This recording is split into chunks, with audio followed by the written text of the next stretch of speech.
Welcome to the Measure Success podcast, where we talk with top leaders about effective strategies that inspire success. First of all, we're excited that our podcast is now the fourth ranked strategic planning podcast out there. So thank you very much to our fans who have helped make that happen. We're also excited about our 40 strategy workshop that is happening. This is the place to be. We have our first one coming up in November of 2025, and we're going to continue to have workshops throughout in 2026 and beyond. So if you're interested in attending the 40 workshop, please go in online, check out 40strategy.com, check out 40 Strategy Growth Workshop to learn more about that. Well, really excited about our guest that we have today because this guest is the type of people we work with on a regular basis. Neel Bhargave is a seasoned investor, operator, and advisor, best known as the founding partner at NB Group Investors. They are a private investment firm focused on scaling founder and family-owned businesses and multi-location services and healthcare across North America. Prior to that, he's spent time at Berkshire Partners in private equity. He's also helped build Food Panda in India. He's worked in corporate development at New York Times, consulted at Bain & Company. He holds a BBA from the University of Michigan, which we don't hold against him, even though they beat the University of Washington in the national championship game. And he has an MBA from Harvard Business School. Neel, welcome to the Measure Success podcast. Thanks for having me, Carl. Excited to talk with you. So we're going to hop right in because what many of you don't know who are on this podcast, we regularly work with private equity firms and we work with them in two things. One is we help get owners to private equity, right? To help prepare them for that opportunity to get into private equity. And then private equity hires us for turnarounds when their investments are not working well, and we help assess the situation and help them get out and have a nice turnaround. We had an incredible turnaround that just literally this week happened that we took a company from 0 to 50 million turnaround in just 2 years. And so we have had really fun success with that. But Neel, I'm curious for you because private equity has good and bad names depending on your perspective of the world, right? And I'm curious about you. What makes your firm different in terms of how you invest and how you work with these owners who are probably selling their company for the first time, a baby they've been working on for the last 5, 10, 15, 20 years, and they're scared, right? They're scared about selling their business. They're not sure if they want to roll their money, part of their money into the new business and expand it. What do you do differently to help provide comfort to these family-owned businesses? Yeah, that's a good question, and definitely something we see a lot of in the types of businesses we pursue, which are founder family-owned businesses that generally are, they're performing, they're delivering something that their customers want. They've had some growth, but we see an opportunity for them to grow faster, and so does the existing owner. But they're realizing maybe I'm tapped out of my capabilities. Maybe I need to de-risk a little bit, take some chips off the table, so that I feel more invest more heavily in future growth. So there's a lot of reasons why we are typically reaching consensus with an owner that, partnership could make a lot of sense. And I think the way we distinguish ourselves, there's a few things. I mean, one, we're a small firm. We're focused on, multi-location and healthcare, as you mentioned. There's two of us as partners. The two of us are the only people, really, the business owners going to speak with for the most part. We're the decision makers. So there's not a lot of, there's no bureaucracy. There's no, passing them off to someone. And that gives a lot of owners comfort. They know person sitting across the table from them as they're negotiating the deal is the one who's going to be with them for 5 years and taking their calls and going through the ups and downs. So that's one piece of it. Another piece, we have a limited number of investments. We have 3 holdings right now. We're trying to get that up to no more than 4 or 5 at any given time. That means we can dedicate the resources, our time to making each business really successful. And it also means that everyone is super important to us. Myself, my partner, we're personally investing heavily into each deal. We're spending most of our time on these deals. So we can't have really a failure. It'll be a lot more costly than, if we're at a larger firm with 12, 24 investments. That usually resonates with owners. We have really great aligned incentives. I mentioned, we're focused on a couple areas. And then finally, we're growth oriented. So private equity often can get a bad rap around, loading too much debt on a business or spending, which then leads to cost cutting because you need to service the debt. And, there's this cycle of, like financial engineering. We do use debt in most of our transactions, but it's pretty modest. And we're looking to get our returns by growing the business substantially. That EBITDA, cash flow growth is how we're going to make money. And I think that puts people at ease as well. Yeah, that was a really important differentiation. If you don't mind, just once again, for those people who are out there who are thinking, or maybe they're already there, but thinking about going towards private equity, help describe what I call the typical private equity where they lever a bunch of debt on a deal and the pressure it puts on that investment and the management team going forward. Yeah. So leverage debt, it serves a really useful purpose, but it can be overused, right? And which leads to the deterioration of this. The use of leverage is to, get capital into a business. Either you're a business owner, you can take on debt, you can use that money for whatever purpose you have. Maybe it's buying a new plant or growing or building your team, or maybe you're just taking some chips off the table. But it does put some pressure on the business because you have to service that debt, pay interest over time, and pay down the debt. In the private equity context, investors use debt to actually finance the acquisition. And the more debt they use, the less equity that they have to. And the smaller your equity check, the larger potential returns down the line because you're putting in less money. But the more debt you use, the more of the cash flow of the business needs to be put towards servicing that debt. So it's a balance between, wanting to use the leverage to get greater returns and also pay higher multiples and higher purchase prices for the business that you're buying, but not doing it to such an extent where you're limiting what the business can do on an ongoing basis because they're using all the cash flow to pay debt. So there are firms out there, and especially as you get higher in the market, who might push leverage to a point that you're going on the other side of that balance. We try to be conservative. Also, we know that companies at the stage we're investing in, which is 3 to 10 or $15 million of cash flow, there's less room for error there. So you don't want to overlever a business, especially when it's at that scale.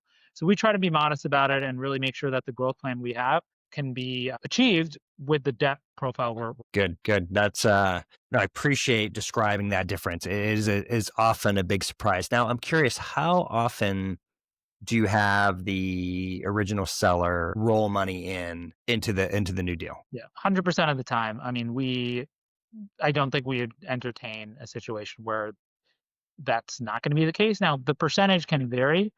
You know, often it's 25 to 35% that the seller is retaining, like that's their ongoing stake in the business.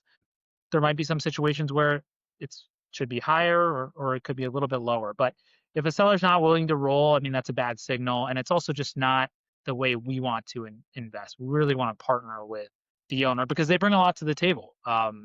We bring stuff to the table. I think that really help, but they bring a lot to the table as well. No, and that's one of those pieces. Now, when you get into a firm and you're investing, what type of return are you generally looking for in that 5-year window that you talked about? We're targeting usually at least a 4 times multiple of our invested capital. So we put in, 20 million of equity. We want to get out at least 80 million at the end. So it's a higher return threshold than many investors, but we've been able to achieve that or make progress towards that in our investments. And we think it's appropriate for the type, the growth orientation we have and the size of businesses we're investing in and the type of risk you take on.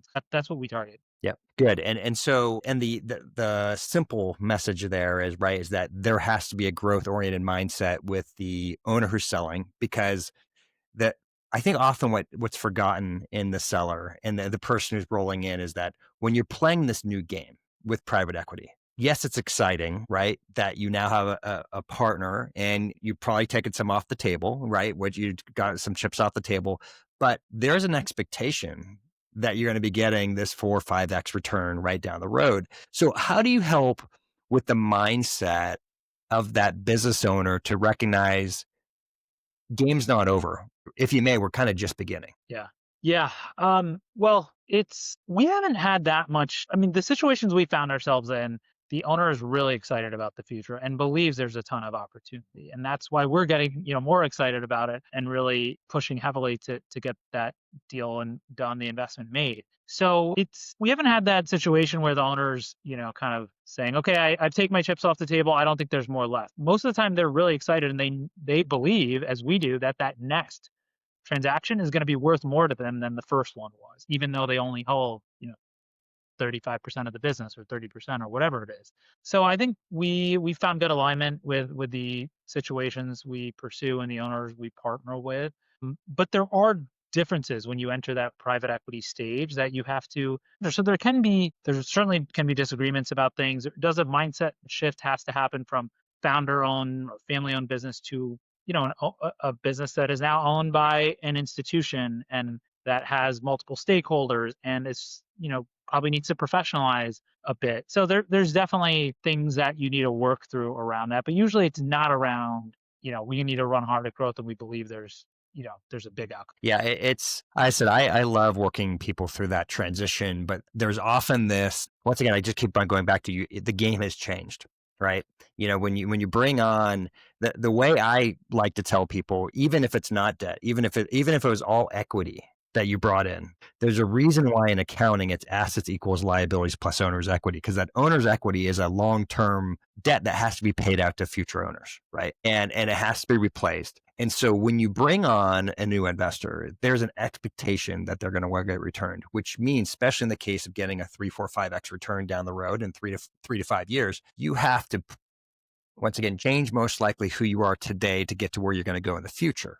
And that's going to be people, that's going to be process, that's going to be systems that are going to have to be built in to go towards that. What do you typically see in the first 18 months that a company you've invested in needs to change? Almost always the first thing is upgrading their finance and accounting capabilities. So that could be maybe they don't even have someone doing that. They've got some third party bookkeeper. You want to bring that in house or work with a real high quality outsourced solution, which we have some that we've had great, relationships with. It's building that function in terms of human capital, and then on the systems, maybe you're probably on QuickBooks, transitioning you to Sage Intact or something else. Just reporting, which is potentially a systems issue, but is more just a putting in place monitoring of the metrics that everyone knows are the metrics to care about, but maybe they don't have them displayed to them in the right fashion or in a timely fashion. Closing the books more quickly, which really makes a difference. If you have to wait another month until you know what happened in the last month, you have much less time to adjust. If you get that down to 8 business days, which is our goal, you can react much more quickly. So I think, people think finance and accounting and think, oh, that's kind of like a back office, administrative thing, but it actually has real impact on the business, and it really limits what you can do and how far you can see, the future of the business if you don't have it. So we focus a lot of time on that. Second is more general team building. There might be, maybe you need to hire a COO, or it's someone in IT or marketing, whatever it is. Like usually there's a couple functions that you need to fill or upgrade, and our team will help take the lead on that if it makes sense. And then longer term, there's a founder transition. Founder needs to transition out of CEO, and you need to bring someone in, which is a difficult process to do, but it can be done if you do it thoughtfully. And then strategic planning. So in the first 30 days, really get alignment around what is our long-term, medium-term objectives. How are we going to prioritize the initiatives underneath that? And then let's go execute on them. So putting that plan in place like really quickly so everyone understands what we're doing and we can get to work. I appreciated that finance and accounting. And for those who aren't listening right now, I'm wearing my 40 accounting shirt right now. It's amazing how many times we get brought into portcos because of their accounting function is, well, as you said, it's delayed, right? For lack of a better term, it's usually not clean. They don't understand the concept of EBITDA reporting, financial reporting, key KPIs, and they just have a different expectation, right? And often, unfortunately, people get elevated titles in roles of companies, and they really don't have that skill set. They're really probably wonderful people, and they probably mean well. It's just they don't necessarily have the skill set that's needed for. And I loved it how you said that importance of getting like closer to that 8-day close, because you're right. If you are always looking from behind, you can never be looking forward to make changes, right? In the upcoming month and adjustments. I think those are really good insights, once again, for people. And it's interesting when I'm guiding people who are considering selling down the road, it's like, we need to make sure your numbers are cleaner and updated more frequently, because you're going to be perceived better, right, by the buyer, and they're going to have more confidence in you than, we don't know exactly what the books are, or let us get back to you. The typical questions that happen. Yeah, it doesn't instill confidence when you're asking what are pretty basic questions and it takes, a week to get back, and that's going to lead to problems down the line before the investment closes or after. Yeah, for sure. Yeah. Yep. It is once again a important, critical function behind there. And I loved it too. How you said you create a plan and then you start working on executing it. Right, getting alignment on everybody. This is what you know the new game plan is. This is how we're going to strategically operate or open new clinics or whatever it might be. Right, and the game plan behind what you do, and then start moving towards that actions around it. It was interesting you said on the system side, a lot of small businesses do have QuickBooks, right? And you're moving them to a different ERP system. Why are you moving them to that new ERP system? And what is it in particular what type of functionality in particular that you find you need with these companies that they didn't have in the past? Yeah. Well, I'm not a systems expert. We have advisors who will tell us, all the reasons to do it, but I don't have all the reasons off the top of my head. But in general, it's a much more powerful and flexible system when you move off of QuickBooks. So there's certain types of reporting or different cuts of data or, different structures and how financials are laid out that you can achieve in higher end systems. It might link to you might have different ability to link to different tools that you want to use, like data warehouses or other things. Again, I'm not an expert, but it is more powerful. It allows you to cut the data differently, do more, and more reliable. I think it's critical. But along with that is just the general reporting, right? Which is not, happening usually in that system, but it's an output of that system. And you need to know how should the metrics be laid out? How often should we look at them? What's the easiest way to tell the story to other people in the business who are not deep into the accounting? So I think that's an area where that I'm, more front and center involved with. Yeah. Yeah, good. So you are going through and you're trying to measure success with your portfolio companies. How do you measure success? Of course, the ultimate test is, when you go to exit and what sort of return you achieve.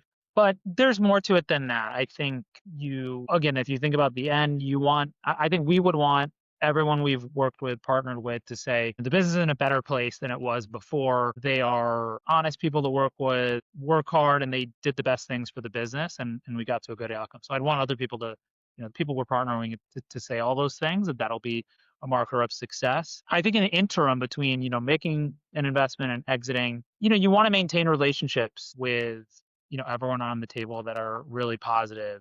And again, there's ups and downs. You're going to have disagreements. There are times when there might be different points of view on, what to prioritize or the timing and things, but you want to be able to work through those things in a really,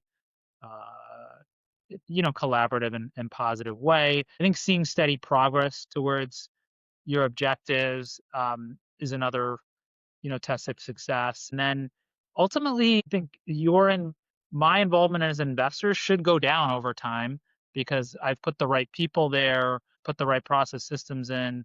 So, if I'm, spending as much time 5 years from now as I am in year one, either there's so much opportunity that it's just like we've kept, changing the goalpost, or I haven't done a good job of building the organization. Yeah.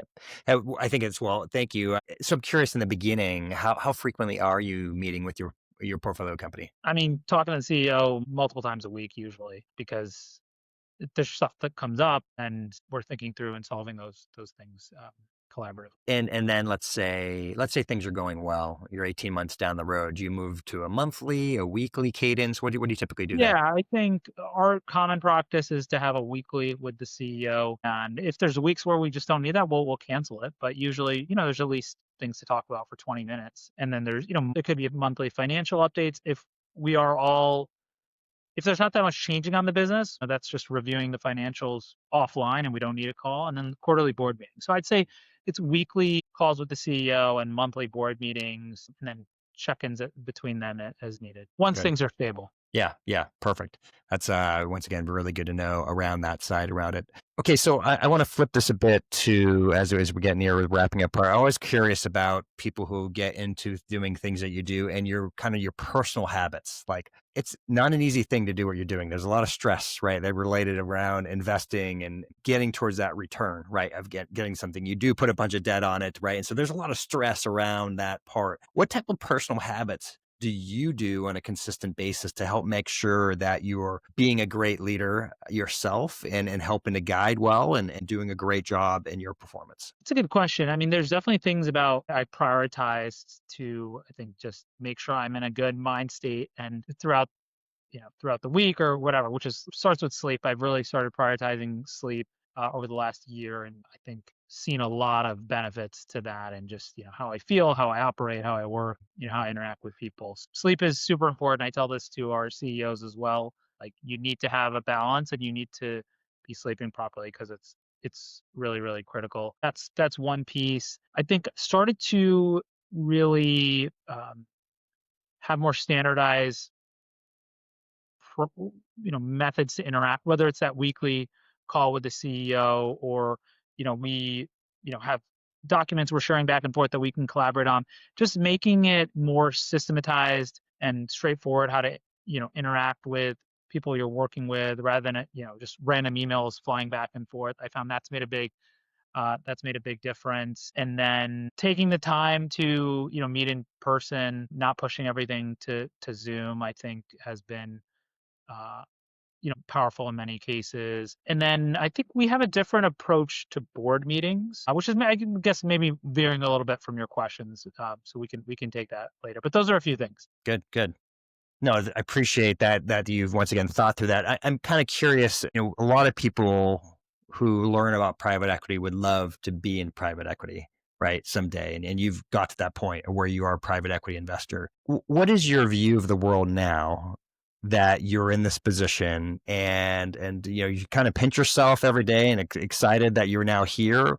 What is your longer term plans of you personally, your next steps of your personal success within private equity? So I think started NB Group about 8, going on 9 years ago. The goal was you know, to build my own firm, but more than that, to be able to spend time with smaller companies, focus on areas, industries, sectors, themes, whatever, that I really found interesting and personally had a connection to focus on a limited number of investments. These are things that are more difficult to do when you're at a bigger firm, like, I was previously. So, and also just be more entrepreneurial. I'd been on kind of a more entrepreneurial path, a few different things I'd done, between larger P and this, um, you know, operating in a more entrepreneurial culture, having more flexibility on, how I invest, how I spend my time. That was a big part of it. So I think, and that's all panned out. So I'm, quite happy with where I'm at now. And, the goal and my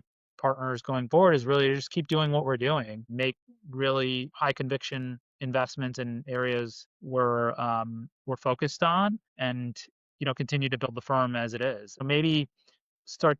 So yeah, I don't think we'd expect that much to change, because I think we're happy with what. Good, good. I'm curious, what is your typical EBITDA point where you're expressing interest in looking at investors, from you buying and investing in them? It's usually starting at probably 4 to 5 million is where we'd like to start at the low end, but we'll look at things around 3 if there's real growth opportunities. But I'd say 4 to 5 is like a good minimum for us, and it can go higher than that. Yeah, good.